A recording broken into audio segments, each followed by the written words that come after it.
ఉనికిని నిలిపే ఇలను కడలిలో కలుపగనురికే ఉన్మాదమ్మును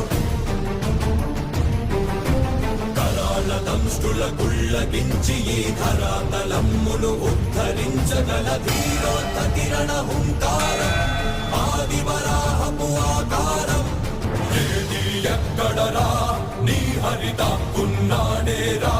భయపడి బయటకి రమ్మనరా ఎదుటపడి నన్ను గెలవగలడా బలబడి నువ్వు నిలిచిన ఈ నేలని అడుగు నాడుల జీవ జలమ్ముని అడుగు